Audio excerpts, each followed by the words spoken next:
Hello সবাই, কেমন আছো তোমরা? আমরা আলহামদুলিল্লাহ ভালো আছি। আজকে অ্যাকচুয়ালি আমাদের এখানে স্নো পড়ার কথা ছিল। সকাল থেকে না, রাত থেকেই হালকা ছিটা বৃষ্টি আর এত চিলি ওয়েদার। তো এই যে এই সময়ে এত বাজে ওয়েদার দেখে আসলে মনটা অনেক খারাপ লাগতেছিল। আর আমার জামাই বলল যে, "এত ঠান্ডা ওয়েদারে কি করা যায়?" তো আমি বললাম যে, "চিতই পিঠা বানানো যায়।"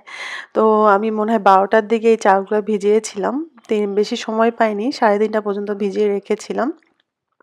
তো এই যে আ এখন আমি পিঠা বানিয়ে ফেলতেছি। আম আমি আসলে চিতই পিঠা অনেক সময় দেখিয়েছি তোমাদের কিভাবে বানাই। খুব সিম্পল ওয়েতে। এখানে যে বাসমতি চাল বা পোলাও চাল ওটা ভিজিয়ে রাখি। তারপরে হচ্ছে যখন ব্লেন্ড করি, তখন হচ্ছে একটু ভাত দেই, একটু বেকিং পাউডার দেই, একটু তেল দেই। আর ভাবলাম যে কিছু পিঠা ভিজিয়ে ফেলি। এখানে মিল্কটা আমি ঘন করে নিয়েছি। আর মিল্কটা আসলে এত অল্প সময়ে খুব তাড়াতাড়ি ঘন করার টেকনিক হচ্ছে যে একটু বেশি আঁচে জাল দিতে তো হবেই।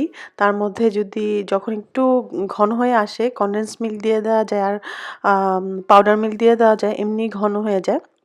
তো এই যে কিছু বড় চিতই পিঠাও বানিয়ে নিতেছিলাম। আ তো মাশাআল্লাহ ভালোই হয়েছে। আর এত অল্প সময়ে যে আমার পিঠাগুলা এত সুন্দরভাবে হবে। আ তো ওই যে মন খারাপটা স্নো হুম, না পড়ে কেমন লাগে অনেক মামা? খারাপ লাগতেছিল। ভালোই।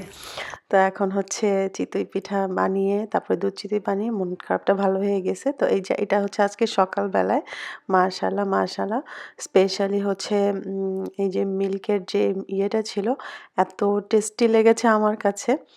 তো এই হলো আজকের ছোট্ট ভিডিও। আল্লাহ হাফেজ।